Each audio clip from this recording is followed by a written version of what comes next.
আমরা আজকে চক্রবৃদ্ধি সুদ নিয়ে পড়াশুনো করব। আমরা যখন ব্যাংক থেকে কিছু পরিমাণ টাকা ধার নিই, কিছু দিন পরে ওই ধার নেওয়া টাকা ছাড়াও বাড়তি কিছু পরিমাণ টাকা পেমেন্ট করতে হয়।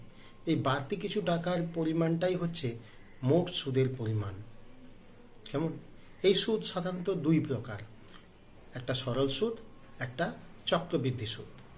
তাহলে সরল সুদ কাকে বলবো? না, যদি সবসময় সুদটা শুধুমাত্র আসলের উপরেই নির্ণয় করা হয় তাকেই আমরা বলবো সরল সুদ। এক্ষেত্রে সাধারণত আসল নির্দিষ্ট থাকে, একই থাকে। কিন্তু চক্রবৃদ্ধি সুদের ক্ষেত্রে যে নির্দিষ্ট সময় অন্তর প্রাপ্ত সুদ, সেই সুদটা আসলের সঙ্গে যুক্ত হয়ে পরবর্তী পর্যায়ের জন্যে, পরবর্তী সময়ের জন্যে সেই সুদ আসলকে আসল হিসেবে ট্রিট করা হয়। পরবর্তী পর্যায়ের যে সুদটা ওই সুদ আসলের ওপরে নির্ণয় করা হলে সেই সুদকে আমরা চক্রবৃদ্ধি সুদ বলবো। আমরা চক্রবৃদ্ধি সুদের ক্ষেত্রে আসল পি টাকার বার্ষিক 8% সুদের হারে n বছরের সমূল চক্রবৃদ্ধি, এই পি ইন্টু 1+r/100 টাকা। এই সমূল চক্রবৃদ্ধি জিনিসটি কি না, আসল যোগ চক্রবৃদ্ধি সুদ। তাহলে n বছরের আসলটা থাকলো, তার সঙ্গে চক্রবৃদ্ধি সুদ মিলে মোট টাকার পরিমাণটাই এটা আমরা এখন একটু দেখে নেব কিভাবে হয়। দেখো, প্রথম বছরের আসল পি টাকা, প্রথম বছরে কিন্তু আসল পি টাকা। তাহলে এই প্রথম এক বছরের সুদ কত হবে? আমরা সেটা কিন্তু ওই সরল সুদের ফর্মুলা PRT/100 দিয়েই কষতে পারি। তাহলে দেখো, প্রথম বছরের আসল পি টাকা, তাহলে প্রথম বছরের r% সুদ, r% রেটে সুদ কত হবে? এখানেই দেখো আর পি, তাহলে আর টি এর জায়গায় 1 বছর, তাহলে কত হলো? এটা PR/100 টাকা। তাহলে 1 বছরের ওই পি টাকার উপরে সুদটা হলো PR/100 টাকা। তাহলে 1 বছর শেষে চক্রবৃদ্ধি সুদের নিয়মে কি হবে? আসল আর সুদটা যোগ হয়ে নতুন আসল তৈরি হবে। তাহলে আমরা এবার কি লিখতে পারি? দ্বিতীয় বছরের আসল, দ্বিতীয় বছরের আসল কি হয়ে যাবে? আসল যোগ সুদ P+PR/100 এত টাকা। তাহলে এখন দেখো, পি কমন নিয়ে নিলে 1+r/100 এত টাকা। এবার দেখো, তাহলে দ্বিতীয় বছরের আসল এই পরিমাণ হয়ে গেল, পিটা একটু বেশি হয়ে গেল এই পরিমাণটা। তাহলে এটাই আসল হিসেবে কাজ করবে দ্বিতীয় বছরের জন্য। তাহলে দ্বিতীয় বছরের r% সুদ, দ্বিতীয় বছরের r% সুদ কত হবে? না, এই আসলের উপরে দেখো আমরা আবার করতে পারি যে কি, এটা পি আসল, আর টাইমটা কি দ্বিতীয়, কিন্তু 1 বছরের জন্য /100। তাহলে এই r/100 একটু পাশে লিখলে এত কি হবে? টাকা। তাহলে এখন দেখো, তাহলে দ্বিতীয় বছরের শেষে তাহলে দ্বিতীয় বছরের শেষে সুদ আসল কত হবে? অ্যাকচুয়ালি সেটা তৃতীয় বছরের আসল তৈরি হবে। তাহলে দ্বিতীয় বছরের শেষে সমূল চক্রবৃদ্ধি মানে সুদ আসল কত হবে? দ্বিতীয় বছরে যে আসলটা কাজ করছিল এটা, আর তার সুদটা এটা, তাহলে সেই দুটো আমরা যোগ করে ফেলি। P ইন্টু 1+r/100 প্লাস এটা কি P ইন্টু 1+r/100, আর এই r/100 ইন্টু r/100। তাহলে এখান থেকে এত কি হবে? টাকা। তাহলে এখান থেকে দেখো এই পরিমাণটা কমন নিয়ে নাও, P ইন্টু 1+r/100 ইন্টু এখানে 1 থাকলো, এখানে r/100 এত টাকা। তাহলে দেখো এটা কি হয়ে গেল? হোল স্কয়ার এত টাকা। এখন দেখো, দ্বিতীয় বছরের শেষে সমূল চক্রবৃদ্ধি কি হলো? P ইন্টু 1+100 1 বছরের শেষে সুদ আসলে কত হয়েছিল? P ইন্টু 1+r/100 1 বছরের শেষে পাওয়ার 1, 2 বছরের শেষে পাওয়ার 2।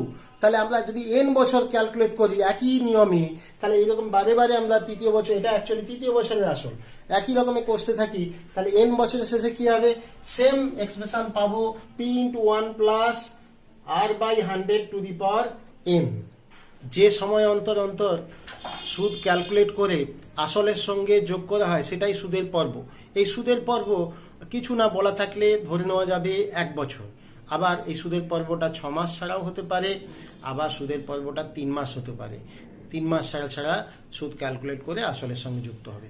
আমরা 6 মাস সুদের পর্ব হলে, 3 মাস সুদের পর্ব হলে কি হবে সূত্র, সেটা আমরা পরবর্তীকালে আলোচনা করব। এখন আমরা অঙ্কে চলে। তাহলে দেখো, 30,000 টাকার বার্ষিক 9% চক্রবৃদ্ধি সুদের হারে 3 বছরের চক্রবৃদ্ধি সুদ কত নির্ণয় করি। তাহলে এখানে দেখো, আসল পিটা আসল 30,000 টাকা লিখে নেব, সময় n 3 বছর, সুদের হার 8%, এখানে দেওয়া আছে 9%। তাহলে আমরা সমূল চক্রবৃদ্ধি যে ফর্মুলাটা আলোচনা হলো, p into 1 plus r by 100 to the power n এত টাকা। তাহলে এখন দেখো, এখানে p এর ভ্যালু কত, 30,000 টাকা। 30,000 টাকা into 1 plus 9 by 100 to the power 3 এত টাকা। তাহলে এখন এটা 30,000 টাকা ইন্টু 109, এটা লসাগু করো, 109 বাই 100 টু দি পাওয়ার 3, তাহলে 3 বার গুণ হবে এত টাকা।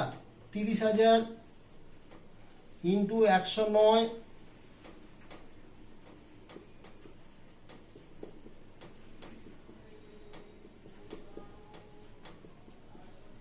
3 বার গুণ হবে, দুটো শূন্য, চারটে শূন্য, চারটে শূন্য কেটে ফেললাম। তাহলে এবার এটা গুণটা করে ফেলতে হবে, এত টাকা। তাহলে দেখো, 109-কে 3 বার গুণ করতে গিয়ে 109 ইন্টু 109 গুণ করলাম, 109 দিয়ে আবার গুণ করলাম, 3 বার গুণ হলো ইন্টু 3, তাহলে কি হলো, এত পরিমাণ। তাহলে কি পেলাম, 3885087 এত বাই 100 আছে, তাহলে এত টাকা। তাহলে কি হবে, দুটো প্লেস সরে আসবে, দশমিক 100 দিয়ে ডিভিশনের জন্য, 3885087 এত টাকা। তাহলে আমরা কি উত্তর লিখবো, অতএব চক্রবৃদ্ধি সুদ, এই যে অ্যামাউন্টটা বেরোলো, এটা কি অ্যামাউন্ট বলা হয় বা সমূল চক্রবৃদ্ধি। এর মধ্যে কি আছে, অরিজিনাল আসলটা আছে 30,000 আর চক্রবৃদ্ধি সুদটা আছে। তাহলে আসলটা আমরা বিয়োগ করে দেবো। তাহলে চক্রবৃদ্ধি সুদের পরিমাণটা কত পেলাম, 38,850.87 টাকা মাইনাস 30,000 টাকা, তাহলে এত টাকা। তাহলে ইকুয়াল টু, তাহলে কত পেলাম, বিয়োগফল 8,850.87 এত টাকা কেবলমাত্র চক্রবৃদ্ধি সুদ হিসেবে। আমরা পরবর্তী অঙ্ক দেখে নেব। বার্ষিক 10% চক্রবৃদ্ধি হার সুদে কোনো আসলে 3 বছরের চক্রবৃদ্ধি সুদ 2,648 টাকা হবে, তা হিসাব করে লিখি। এখানে দেখো, আসলটাই আমাদের কোন আসলের, তাহলে আসলটাই নির্ণয় বিষয়। তাহলে আমরা ধরে নিলাম আসল পি টাকা, সময় এন কি বলেছে, 3 বছর, আর সুদের হার 8%, দেখো 10%। তাহলে এবার দেখো, আমরা সমূল চক্রবৃদ্ধি কি পড়েছি, সমূল চক্রবৃদ্ধি সুদে আসলে P into 1 plus R by 100 to the power N. তাহলে তার থেকে আসল পিটা বাদ দিলেই দেখো চক্রবৃদ্ধি সুদ, এখানে দেখো 2,648 টাকা চক্রবৃদ্ধি সুদই দেওয়া আছে। তাহলে পি আসলটা বাদ দিলেই চক্রবৃদ্ধি সুদ পাবো। তাহলে অতএব প্রশ্ন অনুসারে কি লিখতে পারি, চক্রবৃদ্ধি সুদের পরিমাণটা এই টাকাটাই কি 2,648। তাহলে এখন দেখো, পি আননোন আমরা বের করবো, 1 plus 10 by 100 to the power 3 minus 1 2648। তাহলে এখানে দেখো একটা জিরো কাটলো, এটা কি হবে, 10 একে 11, 11 বাই 10 হোল কিউব মাইনাস 1 2648। এখানে দেখো 11-কে 3 বার গুণ করো, 1331 পাবে, 10 হোল কিউব 1000 পাবে, মাইনাস 1 সমান 2648। তাহলে দেখো, এখানে লসাগু করে বিয়োগ করলে কি হবে, ওপরটা পি ইন্টু 331 বাই 1000 সমান 2648। তাহলে এখন দেখো, এটা 3-8 24, এটা দেখো 8-একে 8, এটা 8 দিয়ে কাটবে, তাহলে পি কত পেলে, সমান 8,000। তাহলে তোমরা উত্তর লিখবে, অতএব আসলের পরিমাণ 8,000 টাকা। আমরা আরো একখানা অঙ্ক করব, একই রকম অঙ্ক। বার্ষিক 8% চক্রবৃদ্ধি হার সুদে কোনো আসলের 3 বছরের সমূল চক্রবৃদ্ধি, এখানে সমূল চক্রবৃদ্ধি দেওয়া আছে, কি দেওয়া আছে 31,492 টাকা 80 পয়সা হলে তা মানে ওই আসলটা হিসাব করে লিখি। তাহলে এখানে আসলটা আননোন, তাহলে আমরা ধরে নিলাম আগের মতোই আসলটা মনে করি পি টাকা, সময় এখানেও 3 বছরের কথা বলা আছে, সুদের হারটা এখানে 8%। তাহলে প্রশ্নানুসারে কি, তাহলে সমূল চক্রবৃদ্ধিটাই কি P into 1 plus R by 100 to the power N. এই সমূল চক্রবৃদ্ধির পরিমাণটাই 31,492.80। এখন আর এর value 8/100 to the power 3 equal to 31492.80। তাহলে দেখো এখানে কি লিখতে পারি, এটা লসাগু করলে 108/100 হোল কিউব, এটা 3149280, দশমিক ওঠালে বাই 100। এখন দেখো এটা এদিকে গুণ আছে, ওদিকে কি হবে ভাগ হয়ে যাবে, p ইকুয়াল টু 3149280/100 ইন্টু এটা 100টা উপরের দিকে যাবে, 100/108 3 বার হবে, এদিকের গুণটা ওদিকে ভাগ, তার মানে উল্টে গেল। এবার 100/108, এবার আমরা 100 কাটতে পারি, দেখবে এখানে যে সংখ্যাগুলো থাকে ঠিক বিভাজ্য হবে, মানে এই যে অ্যামাউন্টটা দেখবে, এই অ্যামাউন্টটা 31,492.80 যেটা ছিল 108 দিয়ে ভাগ করে দেখবে 29,160 পাচ্ছ। আবার 29,160কে 108 দিয়ে ভাগ করে দেখো কত পাবে, 270 পাবে। আবার এই 270কে দশমিকে ভাগ মিলবে, 108 দিয়ে ভাগ করো 2.5 পাবে। তাহলে এখানে দেখো এখানে 2.5 ইন্টু 10,000, তাহলে কত পাবে 25,000। তাহলে তোমরা উত্তর লিখবে, অতএব নির্ণয় আসলের পরিমাণ 25,000 করব। বার্ষিক 7.5% সুদের হারে 12,000 টাকার 2 বছরের চক্রবৃদ্ধি সুদ ও সরল সুদের অন্তর নির্ণয় করি। আমাদের এখানে আসল দেওয়া আছে পি সমান 12,000 টাকা, সময় 2 বছর, এবং সুদের হার আর পার্সেন্ট কত দেওয়া আছে না 7.5%। তাহলে এখানে আমরা সরল সুদ কষে নেব, কি ফর্মুলা আমরা জানি, PRT/100, PRT/100। তাহলে 12,000 ইন্টু সুদের হার 7.5, তাহলে 7.5 টিকে আমরা নিচে 10 লিখতে পারি, টাইমটা কত, টাইমটা 2 বছর, 7.5টাকে পয়েন্ট উঠিয়ে নিচে 10। তাহলে এখন দেখো 1 2 3, 3টে শূন্য আমরা কেটে ফেললাম, তাহলে 75 ইন্টু 2 150, 12 1800 টাকা, এত টাকা। তাহলে সরল সুদের পরিমাণ এত টাকা। এবার সমূল চক্রবৃদ্ধি সুদের সূত্র কি জানি, p into 1 plus R by 100 to the power n। তাহলে এত টাকা হবে, তাহলে p এর ভ্যালু 12,000 টাকা, 1 plus R 7.5 by 100 to the power 2 years, সময় এত তাহলে টাকা হলো। তাহলে ইকুয়াল টু, এখানে দশমিক ওঠালে নিচে একটা 10 হোল স্কয়ার, 25 3 25 75 4 25, তাহলে এটা কত হবে 43 এত টাকা। তাহলে 12,000 টাকা ইন্টু 43 বাই কত হবে 40 এর হোল স্কয়ার, তাহলে 43/40 দুবার গুণ করলাম, এখানে দেখো 4 10 40, 3 43, তাহলে দুটো শূন্য কেটে দাও, 4 30, তাহলে এটা 15, এটা 2, তাহলে তোমরা এই গুণটা করতে হবে 43 ইন্টু 43 ইন্টু 15। তাহলে দেখো আমরা 43 গুণ 43 পেলাম, ইন্টু 15 তোমরা গুণ করে দেখবে 27735। এবার ডিভাইডেড বাই 2 দিয়ে ভাগ করো, কি পেলাম আমরা 13,867.50 এত টাকা। তাহলে দেখো আমরা এটা সমূল চক্রবৃদ্ধি পেয়ে গেলাম। তাহলে অতএব চক্রবৃদ্ধি সুদ কত হবে? চক্রবৃদ্ধি সুদ, এটা সমূল চক্রবৃদ্ধি সুদ আসলে, তাহলে 13,867.50 থেকে বিয়োগ দেব আসলটা কত ছিল? 12,000 এত টাকা। তাহলে চক্রবৃদ্ধি সুদ কত হবে? 12,000 বিয়োগ দিয়ে দিলে 1,867.50 টাকা। তাহলে এটা কি পেলাম? চক্রবৃদ্ধি সুদ। দেখো অটোমেটিক্যালি সুদের উপরে সুদ ক্যালকুলেট হয় বলে চক্রবৃদ্ধি সুদে এখানে বাড়তি সুদ পেয়েছি, বাড়তি চক্রবৃদ্ধি সুদ হয়েছে। এখানে যেখানে সরল সুদ 2 বছরে 1800 টাকা, এখানে কিন্তু 867.50 টাকা চক্রবৃদ্ধি সুদ বেশি পেয়েছি। তাহলে আমার কোশ্চেন ছিল চক্রবৃদ্ধি সুদ ও সরল সুদের অন্তর কত? তাহলে চক্রবৃদ্ধি সুদ কত পেয়েছি?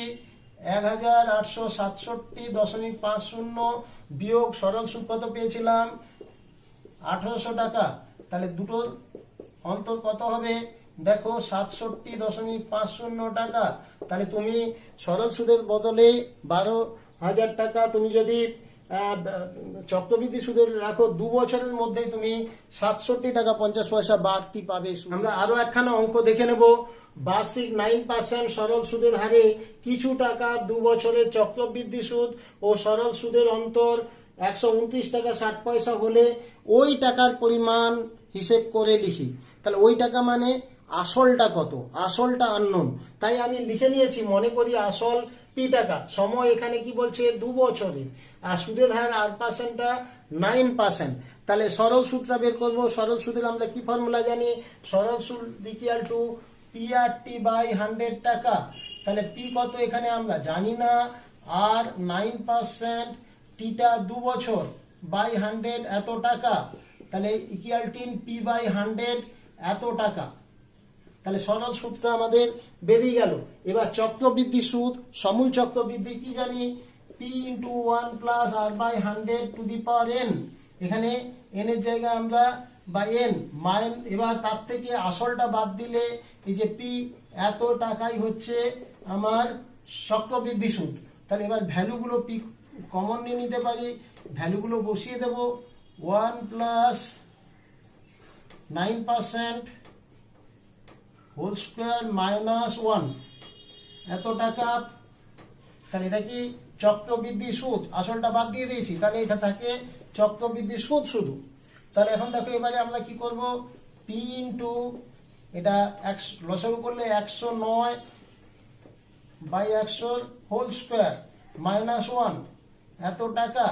তাহলে পি ইন্টু 109 হোল স্কোয়ার, দেখো তোমরা করে দেখো 109 whole square 11881 by 10,000, 100 whole square 10,000 minus 1 এত টাকা। তাহলে এখন দেখো এটা আবার লসাগু করে বিয়োগ করো, 10,000 বিয়োগ হলে পি ইন্টু কি হবে? এটা 1881 বাই 10,000 এত টাকা। এবার দেখো প্রশ্ন অনুসারে, আচ্ছা এবার কি বলছে প্রশ্ন অনুসারে? চক্রবৃদ্ধি সুদ ও সরল সুদের অন্তর, অতএব সেই অন্তরটাই 129 টাকা 60 পয়সা। অতএব প্রশ্ন অনুসারে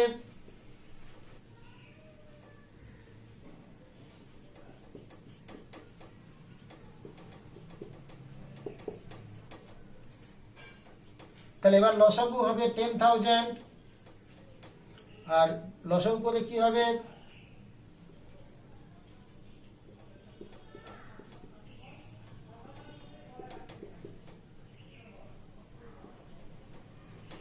এটা পয়েন্ট ওঠালে দুটো শূন্য, তাহলে এখানে বিয়োগ করলে কত হবে? 81 P by 100 equal to 12960 by 1। এখন দেখো এই 81 দিয়ে এই ডান দিকটা ভাগ দাও, ভাগ দিলে দেখবে এটা 16 হচ্ছে, 16 এটা 0। তাহলে দেখো এখানে পি ইকুয়াল টু কি লিখতে পারবো? তাহলে 16,000, তাহলে 16,000 টাকা। তাহলে তোমরা নিচে অবশ্যই উত্তর লিখবে, আমার জায়গা নেই নিচে, যে নির্ণেয় আসল হলো 16,000 টাকা। তাহলে আজকের মতো তোমাদের নিশ্চয়ই অঙ্কগুলো বুঝতে পারলে। আমরা পরের দিন সুদের পর্ব কি জিনিস, সুদের পর্ব 6 মাস 3 মাস হলে সেক্ষেত্রে অঙ্ক কিভাবে করব, বা সুদের হার পরিবর্তন ঘটলে প্রতি বছরে সেরকম হলে কিভাবে অঙ্ক করব, আমরা পরবর্তী ক্লাসে করব। আজকের মতো সবাইকে অনেক শুভেচ্ছা জানিয়ে ক্লাসটা শেষ করলাম।